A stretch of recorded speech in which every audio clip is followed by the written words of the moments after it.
함께 나눌 하나님의 말씀, 신약성경 야고보서 2장 14절로 26절까지 말씀입니다.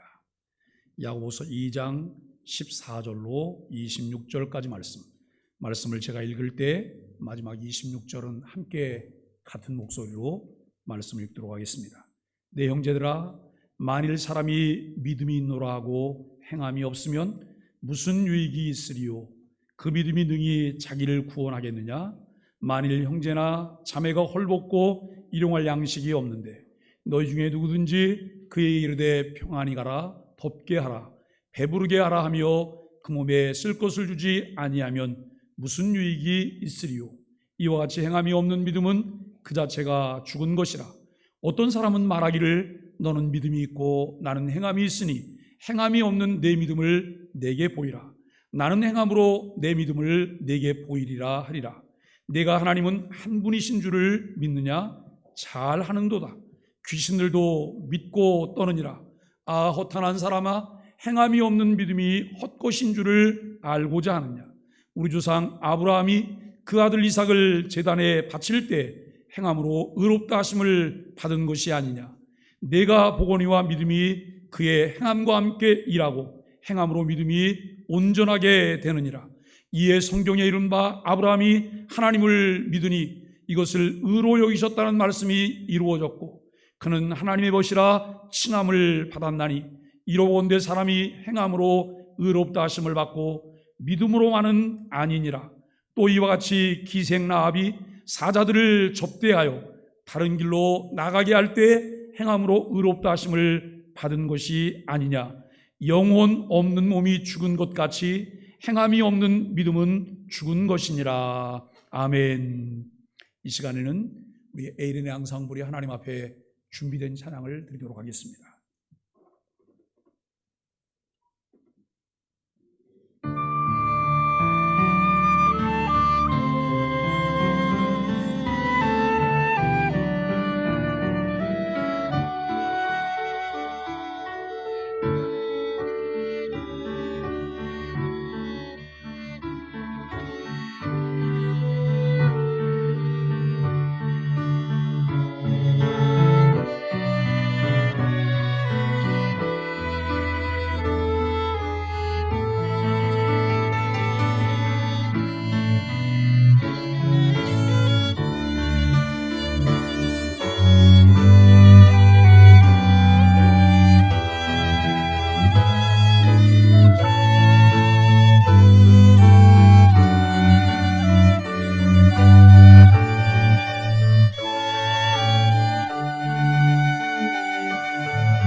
반갑습니다.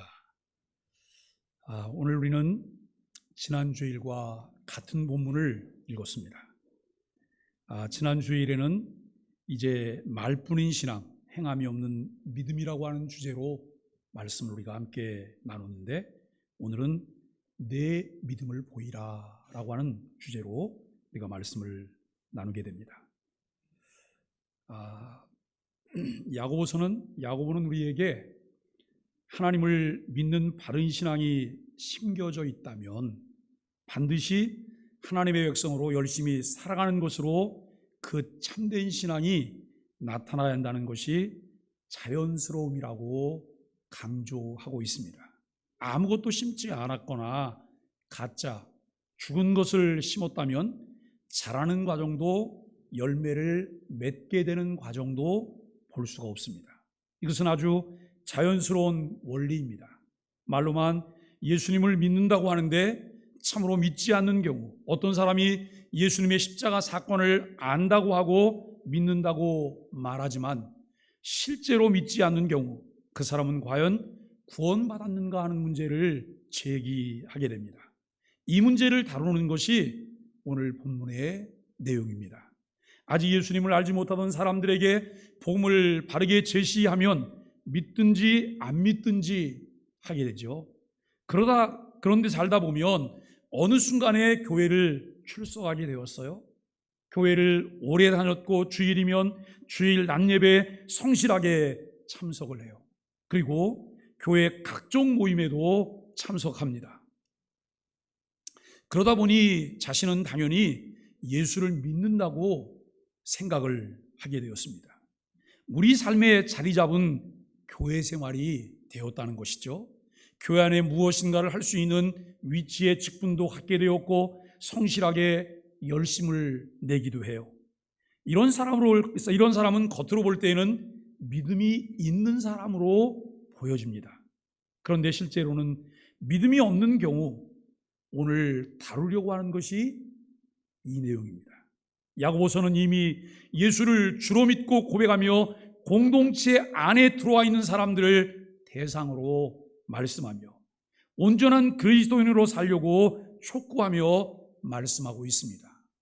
여러분, 우리가 계수할 때 눈에 보이는 사람들을 계수하는 거예요. 오늘 우리 아이들도 예배 참석을 했어요. 저 위에 유치부 아이들도 있어요. 이 아이들을 계수할 때 숫자에 포함할까요? 안 할까요? 숫자에 포함하잖아요. 그런데 혹시 우리 중에 누가 태중의 아이를 가지고 있어요. 그 태중의 아이를 가졌는데 그분을 셀 때 하나, 둘 이렇게 두 번 세나요? 두 번 세지 않아요. 왜냐하면 아직 우리에게 보여진 생명이 아니기 때문에, 출생하지 않았기 때문에 우리가 계수에 포함하지 않아요. 야고보는 이미 예수 그리스도를 주로 믿고 공동체 안에 들어와 있는 사람들이기 때문에 그들 모두가 예수 그리스도를 믿는 사람이라고 하는 것을 전제하면서 이야기를 하는 거예요. 근데 그들 중에는 예수를 믿은 적도, 예수를 믿지도 않는 사람도 혹 있을 수도 있어요. 그렇죠? 그러면 그들을 통해 어떤 문제가 나타날까? 야고보서에서는 믿음이 있노라고 하고 행함이 없으면 어떻게 되느냐고 문제를 제기해요. 예수님을 믿으면 구원이 얻는다, 그리고 내가 예수를 믿는다라고 생각은 하는데 진짜 믿음은 없는 경우를 설정하고 있는 거죠. 오랫동안 교회 안에서 생활하고 가르침을 받았으니 성경의 많은 부분을 알고 있습니다. 그리고 자기는 믿는다고 생각합니다. 그런데 하나님 보실 때 믿지 않는 것이라면 어떻게 되겠느냐라고 하는 것이죠. 먼저 원칙적으로 말해요. 주일 예배를 빠지지 않고 예배에 참석해도, 주일 아침뿐만 아니라 교회에서 정해놓은 모든 예배에 참석해도 참된 믿음이 없으면 무엇을 받지 못한다고요? 구원을 받지 못해요. 여러분 동의하세요? 동의 안 하세요? 내가 예배에 참석한 것 때문에 구원받는 게 아니에요. 내가 봉사한 것 때문에 구원받는 게 아니에요. 이것은 맨 처음 율법 앞에 선 사람이 요구받는 거잖아요. 그런데 예수 그리스도의 복음을 통과한 후에 두 번째 율법 앞에 선 사람은 이것과 무관해요. 내가 예수 그리스도를 주로 믿음으로 구원받았으므로 이제는 그리스도인의 삶의 한 규범으로 내가 하나님께 예배하는 거예요. 보다 성실한 그리스도인다운 그리스도인으로 예수님의 놀라우신 그 은혜가 내 마음 가운데 더 많이 느껴지고 깨달아져서 나도 그 말씀대로 더 살려고 애를 쓰는 이 모습으로 가는 것이라고 하는 거예요. 여러분, 오늘 구원받기 위해서 예배 나오셨어요? 구원받기 위해서 봉사하세요? 무엇인가 내가 하나님 앞에 이 구원을 이루려고 선행을 하고 있나요? 그렇다고 한다면 우리는 아직 십자가에 못 박히신 예수 그리스도와 개인적인 관계가 없는 분들이시라고 말할 수 있어요. 이것은 굉장히 중요한 사실이에요. 야고보는 이 사실을 강조하기 위해서 일단은 믿음이 있다라고 표현해요. 믿음이 있다. 여기 1단이에요. 1단. 2단이 아니고 1단인데요. 왜 믿음이 있다고 하는 것을 전제하면서 표현하고 있을까요? 그러나 그것은 믿음이 진짜로 있는 것이 아니에요. 이와 같이 행함이 없는 믿음은 그 자체가 죽은 것이라고 17절에서 말씀하거든요. 그러니까 행함이 없는 믿음도 일단은 믿음이라는 거예요. 우리가 여러분, 사랑이 없는 사랑도 사랑이에요. 그죠? 사랑이라는 이름을 가지고 있는 거예요. 그런데 진짜로 사랑하는지, 여러분 가짜로 사랑하는지 그 차이가 있는 것이죠. 오늘 우리는 이 전체적으로 보면 야고보도 이것을 진짜 믿음이라고 이야기하지 않아요. 야고보는 어떻게 말하고 있을까요? 행함이 없는 믿음은 그 자체가 죽은 것이라고 17절에서 말씀하고 26절에서도 마찬가지예요. 영혼 없는 몸이 죽은 것 같이 행함이 없는 믿음은 죽은 것이니라. 그래서 야고보서도 맨 처음에는 믿음이 있는 것처럼 표현하지만 사실은 믿음이 없는 것이다. 믿음이 없거나 죽은 믿음이다 라고 하는 것을 말하고 있습니다. 다른 이로서는 구원을 얻을 수 없고 예수 그리스도를 주로 믿을 때에만 구원을 얻을 수 있습니다. 이것은 변할 수 없는 진리입니다. 야고보서의 핵심도 믿음으로 구원을 얻는다는 것을 베이스에 두고 그 구원을 받은 믿음으로 자라고 있는 과정과 그 열매를 보이라고 우리에게 말씀하고 있습니다. 새 생명을 얻게 되는 것은 예수 그리스도를 믿음으로만 된다는 것에 바울은 초점을 맞춰 이야기를 해요. 야고보는 그 믿음이 진짜인지 예수 안에서 참 생명을 얻었는데 그 생명이 살아있는 생명이라면 그 살아있음을 성장하는 과정과 열매로 보이라고 말을 해요. 자, 여러분 예를 들어서 이렇게 한번 생각해 보세요. 아직 어머니 모태 속에 있어요. 어머니 모태 속에 있는 그 생명은 아직 출생하지 않았기 때문에 어떤 것도 우리가 볼 수가 없어요. 초음파를 통해서 뭘 보고 어머니의 이 복중에서 아이가 발길질을 한다 그래요. 태동하는 게 느껴질 뿐이에요. 그런데 아이가 출생했어요. 그런데 분명히 아이가 출생했는데 몸은 자꾸 자라는데 아이가 하는 행동이나 표현이 좀 이상한 것 같아요. 말을 잘 하지 않아요. 말을 잘하지 않고 부모가 느끼기에 이 아이에 좀 자폐아 증세가 있는 것 같아 라고 하는 생각이 들었어요.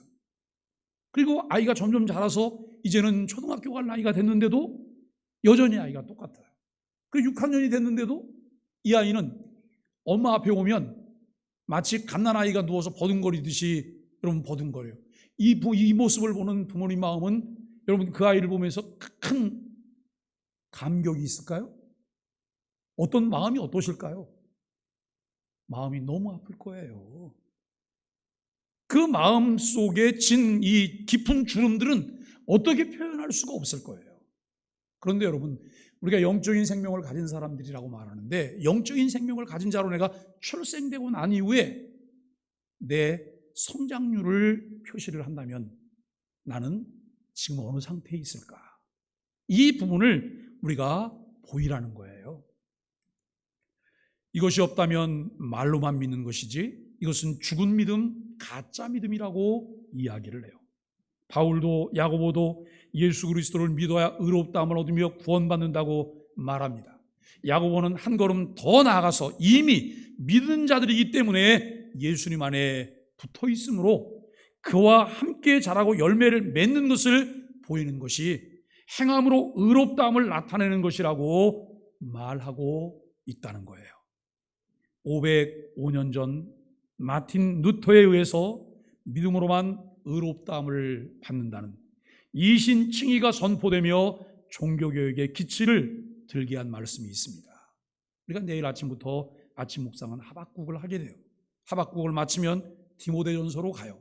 그리고 디모데전서가 끝나면 후서로 갔다가 그 다음에 누가복음으로 가면서 우리가 12월을 맞이하게 될 거예요.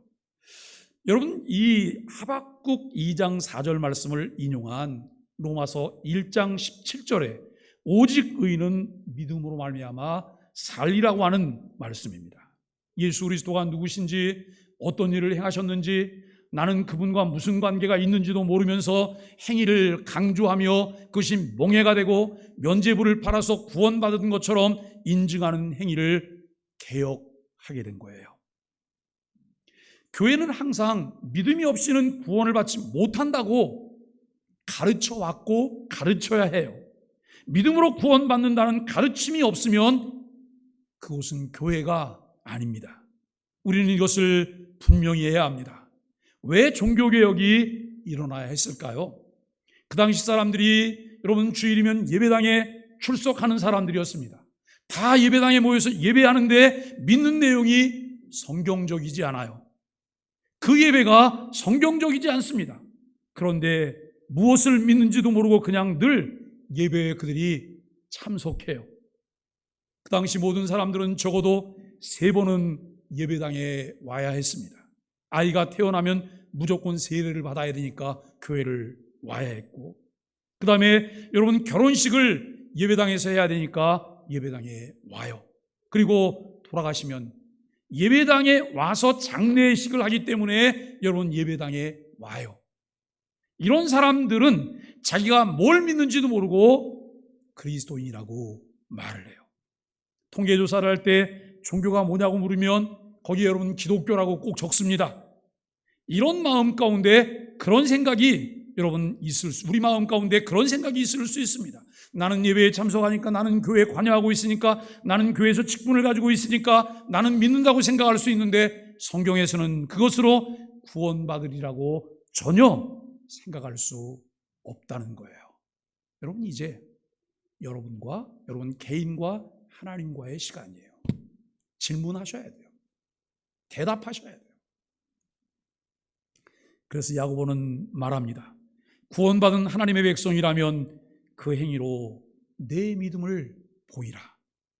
소망의 교회 성도라면 그 행위로 소망의 교회 성도라고 하는 것을 보이라는 말씀이에요. 우리가 여러분 교회는 정말 하나님을 기만하는 일들이 너무나 많아요. 세례 받을 때 뭘 하시죠? 서약하잖아요. 뭘 서약했는지 아세요?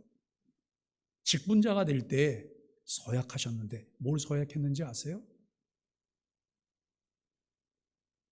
우리는 그걸 기억도 못하면서 앵무새처럼 대답해요. 왜 그걸 기억하지 못할까요? 중요하게 생각하지 않기 때문에. 공교회 가르침에 순종하겠습니다. 교인으로서 직분자로서 의무를 다하겠습니다. 하나님의 영광과 교회의 덕을 세우는 일에 힘쓰겠습니다. 이게 서약 내용에 다 포함된 거잖아요. 오늘 우리가 소망의 교회 교인이라고 한다면 교회가 하는 일들이 내일이어야 돼요. 내가 교회를 위해서 있어요. 교회는 나를 위해서 있어요. 그죠? 나는 하나님의 영광을 위해서 있어요. 그런데 하나님은 나를 위해 일하세요. 교회에게 주어진 적어도 3가지 중요한 것을 우리가 알아요. 첫째는 교회는 하나님을 위해 존재해요.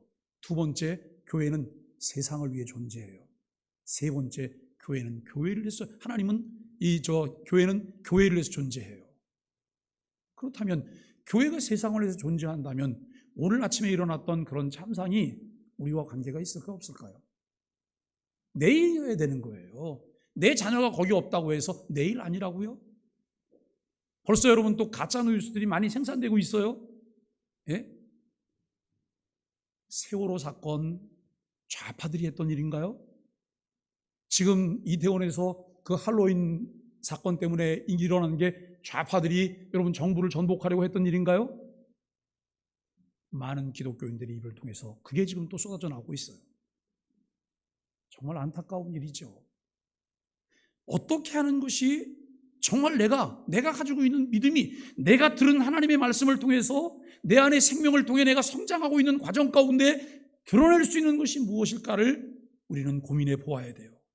가짜가 아니고 진짜라면 그것을 보여야 돼요. 신앙생활에 참된 믿음이 있어야 합니다. 참된 믿음도 없는데 교회 여러 가지 일에 참여하지만 그것을 오늘 본문에서는 죽은 믿음이라고 하는데 이것은 없다는 말씀이에요. 우리가 가지고 있는 신앙을 정통신앙이라고 하는데 그 이유는 성경이 말하는 대로 믿기 때문이에요. 개신교는 항상 개혁하는 교회입니다. 개신교는 항상 가르치는 교회이기 때문에 성경의 가르침을 따라 계속 개혁하는 교회가 개신교입니다. 교회는 잘 가르쳐야 되고 잘 배워야 합니다. 장로님들께서는 성도들이 강단에서 선포된 말씀대로 잘 살고 있는지를 살피며 신앙적 지도에 힘써야 합니다. 그러기 위해서 성도들에게 모범이 되어야 할 뿐만 아니라 누구보다도 강단의 선포와 교회의 가르침에 귀를 기울이며 그 말씀을 따라야 되는 것이죠. 우리는 우리들이 누구인지, 왜 이렇게 모이는지 정체성을 분명히 해야 합니다. 우리는 예수 그리스도를 주로 고백하는 교회로 모였는데 교회로 모여서 무엇을 할까요? 크게 두 가지를 해요. 첫째는 삼위일체 하나님께 예배하면서 하나님의 말씀을 제대로 가르치고 배우는 일을 합니다. 두 번째는 가르쳐 지키게 하는 것입니다. 그 말씀대로 살기 위해서이죠. 종교교육을 통해 성경을 가르치며 배우게 되었습니다. 우리가 여러분 종교교육의 5대 정신 중에 오직 성경으로라고 하는 게 있어요. 오직 성경으로. 왜 오직 성경으로라고 하는 게 포함되어 있을까요? 중세교회의 정말 비참한 현실이 뭐냐면 교회가 하나님께 예배하고 하나님의 말씀을 선포해요. 그런데 하나님 말씀을 선포하는 사제들이 성경을 읽을 줄 몰랐어요. 모양으로 성경을 가지고 있었어요. 그 당시에 여러분 그 기록된 성경이 주로 라틴어 성경이었는데 라틴어를 배우지 않은 사제들이 많은 거예요.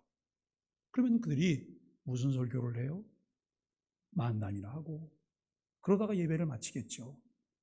평교인들은 성경을 갖지 못했어요. 그런데 종교개혁이 일어나면서 마틴 루터도 성경을 다른 언어로 번역하기 시작했어요. 혹시 독일어 성경이에요. 독일 사람들에게 독일어 성경만큼 편안한 게 어디 있어요? 우리 대한민국 사람들에게 우리가 여러분 편안하게 읽을 수 있는 성경이 한글 성경이잖아요. 그죠?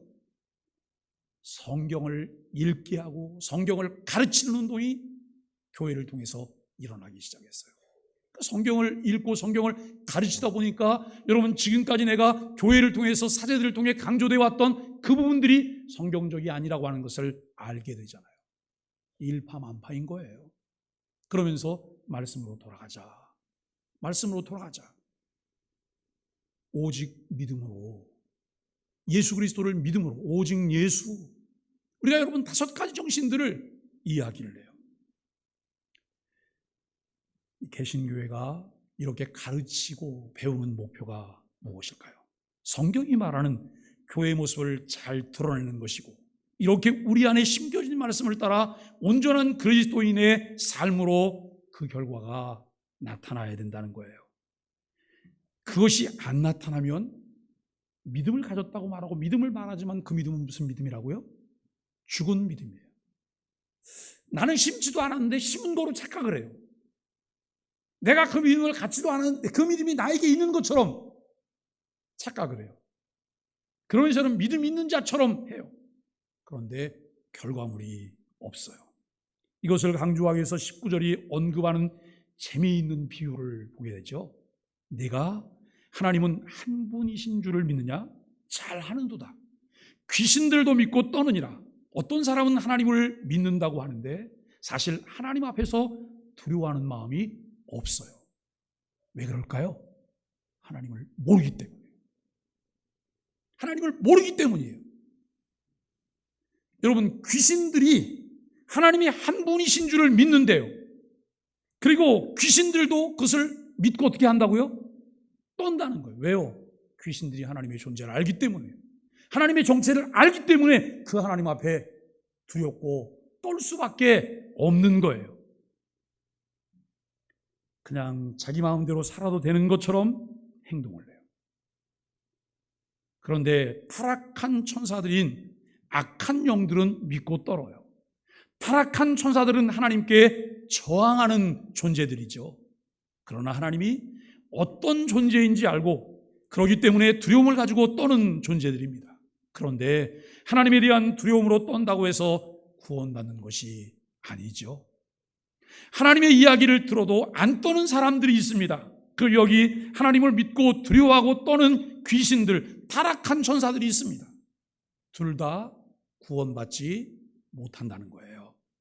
그러면 어떤 사람들이 구원을 받습니까? 하나님의 말씀을 듣고 떨 뿐만 아니라 예수 그리스도께서 이루신 구속을 믿는 사람이 구원을 받습니다. 여러분도 그렇게 믿으세요? 이렇게 믿는 사람들은 그 믿음의 열매로 하나님의 말씀을 통해서 하나님의 뜻을 잘 배우고 그것을 제대로 수행하려고 했습니다. 이것은 매우 자연스러운 과정입니다. 오직 믿음으로 구원을 받은 사람은 하나님에 대한 믿음으로 헌신하며 순종하는 삶을 삽니다. 참된 믿음으로 구원받은 사람들을 통해 나타나는 헌신과 결단, 순종을 강조하기 위해서 본문은 구약의 두 사람을 예로 말씀하고 있습니다. 아브라함의 예에서 나타난 원리를 우리가 함께 살펴봅니다. 첫 번째 예는 아브라함인데요, 21절을 함께 살펴보시면 우리 조상 아브라함이 그 아들 이삭을 제단에 바칠 때 행함으로 의롭다 하심을 받은 것이 아니냐.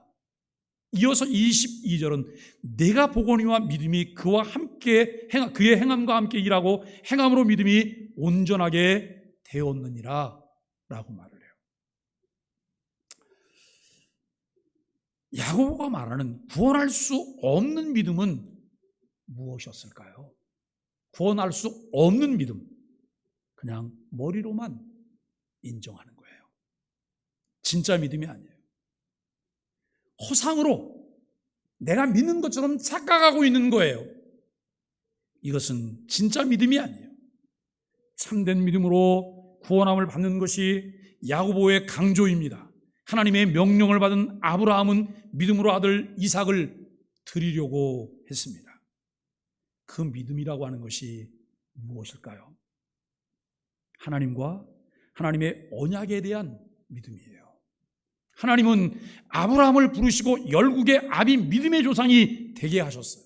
그런데 창세기 12장에서 내 본토 친척 아비집을 떠나라고 말씀하시면서 약속의 땅 가나안으로 가라고 말씀하세요. 그리고 15장에서 하나님은 아브라함과 언약을 맺으세요. 언약을 맺으시는데 내 후손이 하늘의 별처럼 바닷가의 모래알처럼 많게 할 것이라고 말씀하세요. 근데 여러분, 그 첫 언약에서는 아브라함이 하나님과의 언약의 당사자로서 그가 할 수 있는 것은 아무것도 없어요.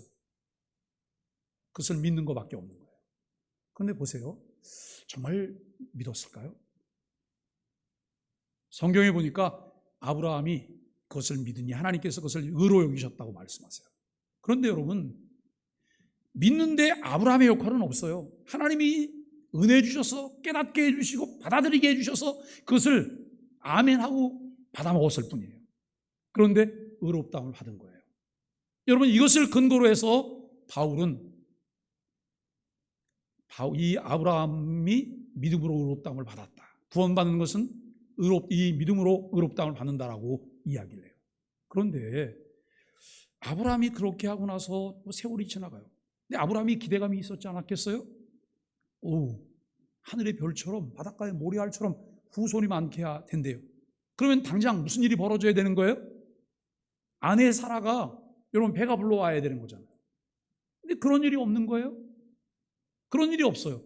이런 일이 없고 오히려 악재만 계속 거듭돼요. 이 아브라함이 그런 믿음을 가진 사람임에도 불구하고, 그런 믿음에 심겨진 사람임에도 불구하고 이 아브라함이 했던 행위를 보면 자기 아내를 누구라고 속였어요? 누이라고 속였어요. 누이. 왜 누이라고 속였을까요? 아주 아내가 이뻐서. 아내라 그러면 이제 여러분 그 왕이 아내를 빼앗으려고 자기를 죽일까 봐 두려워서 그런 생각을 한 거예요.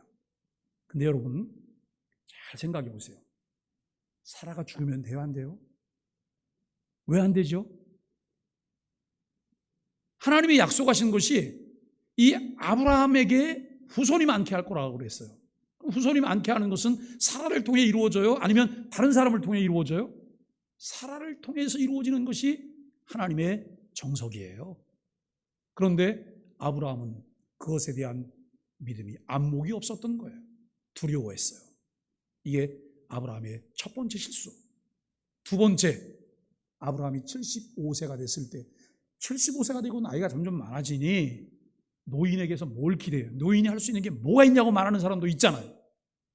그런데 여러분 정신 바짝 차리세요. 노인은 할 수 없지만 누구는 하실 수 있어요? 전능자 하나님은 하세요. 전능자 하나님이 노인을 사용하시면 노인을 통해 하나님의 일이 이루어지는 거예요. 무섭게 생각하지 마세요. 아브라함은 75세가 되었을 때 아내가 그에게 와서 이야기를 해요. 영감, 아무래도 우리는 후사를 얻을 수가 없으니 후사를 좀 봐야 되지 않겠어요? 그러면서 여러분 몸종인 하갈을 소개를 하고 붙여요. 아브라함은 그럴 마음이 전혀 없었는데 억지로 했죠. 정말 억지로 했을까요? 마지못해 아내에게 순종하는 마음으로 그렇게 했을까요? 우리는 그렇다고 보기가 어려울 거예요. 그런데 그건 그다지 중요하지 않아요. 아니, 사라와는 그렇게 오래 사는데도 아이가 없었는데 하갈과 만났더니 금세 아이가 생겼잖아요. 예? 이스마엘을 낳았어요. 그러면서 어떤 사람은 그거 하나님의 뜻이야. 여러분, 요나가 하나님의 명령이 임했을 때 그 명령에 반하는 짓을 하려고 그는 니느웨가 아닌 니느웨 반대인 다시스로 가는 배를 타려고 나갔어요. 갔더니 딱 뺄 시간이 맞는 거예요. 와, 이런 하나님의 절묘하신 타이밍과 뜻이 어딨어요? 그게 맞을까요? 우리는 그렇게 합리화해요. 그런데요, 75세에 하갈을 통해서 아이를 얻고 지금까지도 세상이 시끄럽잖아요. 예? 그리고 결국은 하갈이 아브라함에게서 아이를 낳고 이스마엘을 낳고 난 다음에 여러분 이 사라를 멸시하기 시작해요. 가정이 편안하질 않아요. 결국은 하갈과 이스마엘을 그저 물 한 가죽부대에 안겨서 내쫓아요. 비극적인 아픔을 겪게 되죠. 여러분, 이랬던 아브라함이에요. 그런데 100세가 되었을 때 그때 천사가 찾아오잖아요. 1년 후에 아기를 볼 거라고 얘기해요. 이 말을 듣게 된 사라는 어떻게 했다고요? 웃었어요. 이 나이에 무슨, 그때 사라 나이가 90살 아닌가요? 89세? 그 나이에 뭘 할 수 있냐는 거예요. 그런데 아브라함은 믿었어요. 1년 후에 아이가 태어나요. 이삭이에요. 하나님께서 창세기 12장에 부르시고 15장에서 언약하셨던 언약이 이루어질 가능성이 요만큼씩 보이기 시작하는 거예요. 희망이 가득 찼어요. 그런데 여러분, 중요한 것은 무엇일까요? 이제 그 후부터예요. 이렇게 여러분 이제 하나님께서 100세 얻어서 그 아들 이삭이 너무 이쁘고 귀하게 성장해 가던 20여 세쯤 되는 청년이 되었을 때 하나님이 아브라함에게 찾아오셔서 말씀하세요. 아브라함아, 너 나에게 번제를 좀 드려야 되겠다. 모리아 산으로 가라. 내 아들, 내 독자, 내가 아끼는 그 아들을 나에게 제물로 바쳐서 번제를 드려라. 여러분 어떻게 생각하세요? 하나님 그런 이상한 요구를 해요? 근데 여러분 단순하게 생각하면 하나님은 너무 이상한 요구를 하고 있는 거예요. 그래서 우리가 여러분 생각 없는 그리스도인으로 살아가면 매일 실수를 해요. 자, 이 내용을 함께 좀 살펴보실게요. 100세에 얻은 아들 이삭을 번제물로 드리라고 하는 하나님의 말씀은 하나님의 언약이 무산될 수 있는 말씀이에요. 여러분 아브라함은 이삭을 주 앞에 드리면서 다시 주께서 주시리라고 하는 믿음이 그에게 있었다는 거예요. 그냥 아브라함에게 이삭은 그냥 아들이 아니에요. 하나님의 언약의 상징이에요. 언약이 이루어질 것에 대한 여러분 단초란 말이에요. 그렇기 때문에 하나님께서 말씀하실 때 아브라함은 그저 그냥 내 아들 정도로만 생각해서는 안 돼요. 언약에 신실하신 하나님이 이루시는 증표란 말이에요. 그런데 증표를 없애겠다고 하는 거예요. 하나님께서 어떤 식으로 다시 주실지를 아브라함이 아는 것은 아니었어요. 그러나 언약에 신실하신 하나님에 대한 믿음 때문에 하나님의 명령에 순종해요. 우리에게 필요한 믿음은 본질을 아는 거예요. 본질에 충실한 거예요. 본질에 순종하는 것이 믿음이에요. 아브라함을 하나님을 믿음으로 의롭다 인정함을 받았는데 그의 행위를 통해 그 의롭다함을 받은 믿음이 진짜라는 것을 확인했습니다. 여러분 몇십 년 사이에 아브라함이 하나님이 하셨던 그 명령들을 순종할 수 있는 하나님의 언약을 기억해 놓고 언약을 바탕으로 해서 생각하고 사고하고 행동할 줄 아는 사람으로 성장했다는 거예요. 그래서 이 일이 가능했다고 하는 것을 우리는 보게 돼요. 라합의 경우에 나타난 원칙을 보실까요? 또 한 예를 든 것이 라합의 이야기예요. 라합에 대해서는 25절에서 이렇게 이야기해요. 또 이와 같이 기생 라합이 그래요. 왜 여기서 여러분 기생이라는 신분을 성경이 명시하고 있을까? 기생이니까 천민이고 무시하느라고 하나님이 그렇게 하셨을까? 이 여인은 스스로 의롭다함을 받을 수 있는 사람이 아니라고 하는 것을 강조하기 위해서 이 부분을 기록한 것이 아닐까 생각을 해보게 돼요. 사자들을 접대하여 바른 길로 나가게 할 때 여기서 사자는 이스라엘 정탐꾼이에요.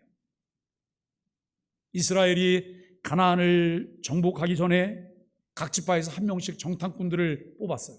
그리고 12명의 정탐꾼들이 가나안을 돌아보면서 정탐해요. 그런 상황인 거예요.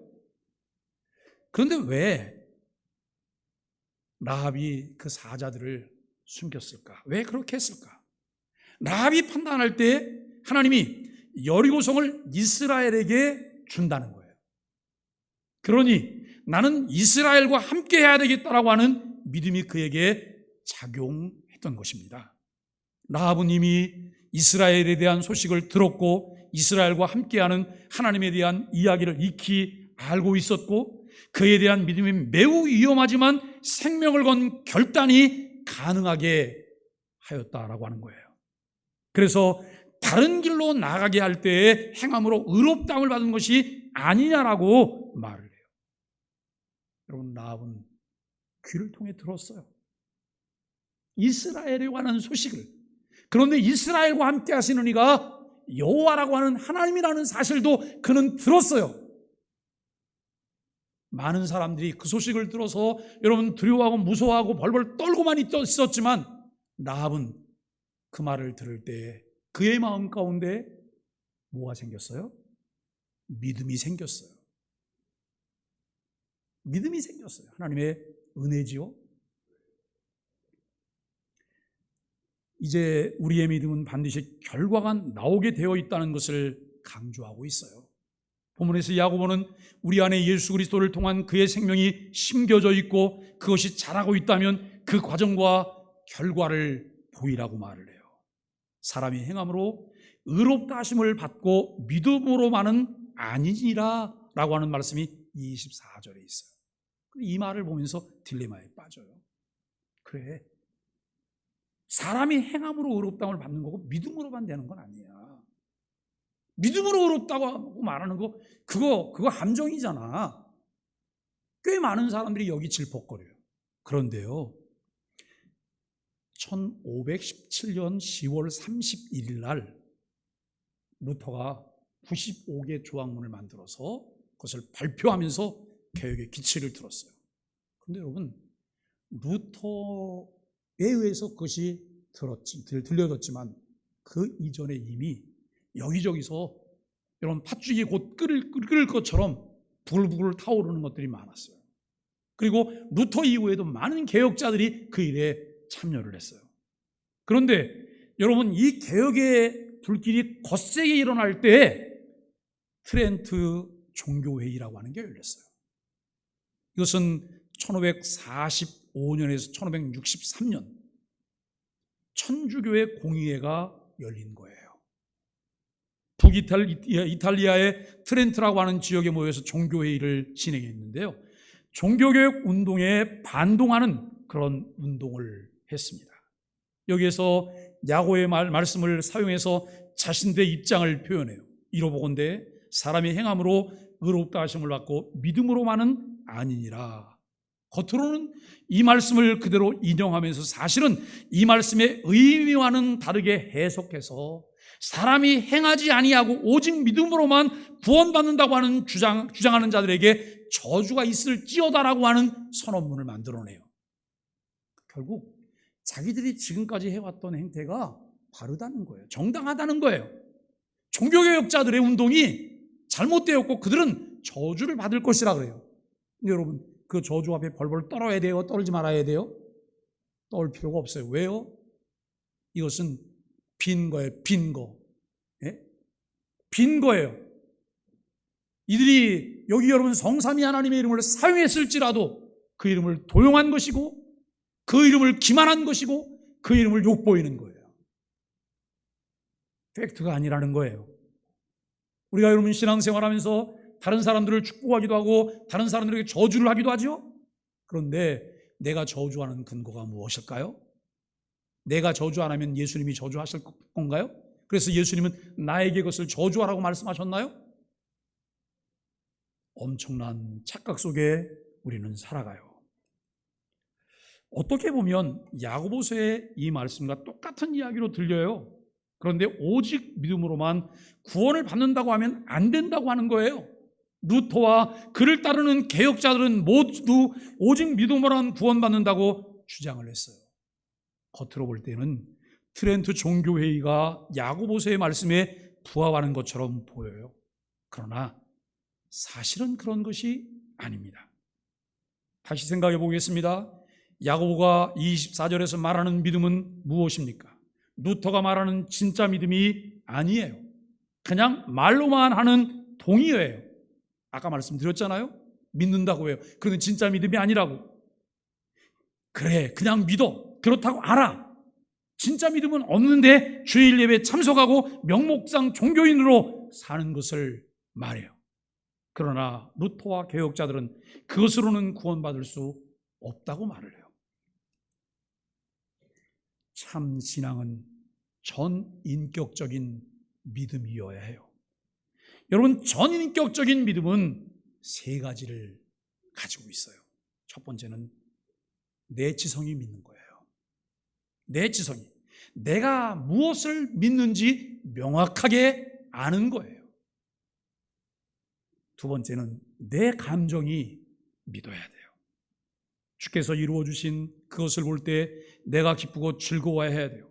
주께서 나를 구원해 주셨다는 것 때문에 정말 구원의 감격이, 그런 감정이 있습니다. 사람의 제일된 목적이 하나님을 영화롭게 하는 것과 영원토록 그를 즐거워하는 것이라고 그러잖아요. 하나님을 영화롭게 해요. 또 우리가 하나님을 영원토록 즐거워해요. 그런데 자꾸 내 감정이 우선이에요. 내 감정이 우선이에요. 하나님이 기뻐하시는 것을 나도 기뻐할 수 있는 사람이 돼야 되잖아요. 하나님께서 말씀하시는 것을 나도 믿고 그것 때문에 여러분 내 마음 가운데 뿌듯한 감격들이 있어야 되잖아요. 그런데 이것은 소용없고 나예요, 나. 내 감정이에요. 세 번째는 내 의지가 믿어야 돼요.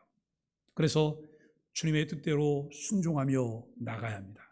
이런 것을 전인적 믿음이라고 말하고 참된 믿음이라고 말하고 좀 더 구체적으로 구원에 이르는 믿음이라고 했고 그런 믿음으로 의롭다 칭함을 얻는다고 했습니다. 오직 믿음으로 칭의를 받은 것이죠. 종교개혁 505주년을 맞이하면서 믿음 신앙이 무엇인가를 생각해 봅니다. 말뿐인 신앙, 말뿐인 믿음은 믿음이라고 할 수 없습니다. 예수 그리스도를 주로 믿고 고백하게 된 사람은 하나님의 백성으로 태어났고 이제는 그 안에 심겨진 하나님의 말씀을 온유함으로 받아들일 때 실제로 하나님과 더불어 그리고 이웃과 더불어 자신과 더불어 세상 속에서 의로운 관계를 견고히 세워갈 수 있습니다. 우리가 예수 그리스도 안에 있는 것으로 점점 더 온유함과 화평함으로 의의 열매를 맺어가야 한다고 하는 것을 야고보서 3장에서 말씀해요. 그러기 위해 전제되는 것이 있어요. 그것이 무엇일까요? 내가 구원받은 하나님의 자녀라면, 믿음으로 의롭다함을 받았다고 한다면 이제는 우리는 점진적인 성장을 위해서 우리에게 바른 습관이 중요해요. 여러분, 이 습관이 중요해요. 하나님의 말씀을 붙잡고 그 말씀이 우리들의 삶에 깊은 뿌리를 내리도록 훈련해야 합니다. 사랑하는 소망의 가족 여러분, 생각과 감정과 행동의 습관을 훈련해야 합니다. 생각의 습관을 훈련하기 위해서 점검하는 습관, 성경을 규칙적으로 읽고 묵상하는 일에 열심을 내야 합니다. 내가 오늘 하루 종일 살았던 삶을 점검해 보는 거예요. 내가 주님 뜻대로 살고자 계획했던 것들을 어떻게 잘 실천했는지 점검해 보는 거예요. 그리고 매일매일 성경을 규칙적으로 읽고 묵상하면서 우리가 교회와 같은 정서 속에서 하나님의 은혜를 추구하는 삶을 살고 있는지 우리의 생각을 습관하는 훈련이 필요해요. 두 번째는 감정의 습관을 훈련하는 일인데요. 이것을 위해서 정기적으로 예배에 참석하며 바르게 예배 모범에 따라서 예배하는 거예요. 정말 중요한 강조는 정기적으로 예배에 참석하는 것과 무엇에 따라서요? 바른 예배 모범에 따라서. 바른 예배 모범에 따라서 예배하고 고른 호흡을 하듯 기도하는 삶을 훈련하는 것, 이것을 통해서 내 감정이 컨트롤이 돼요. 내 감정이 내 손 안에 들어와요.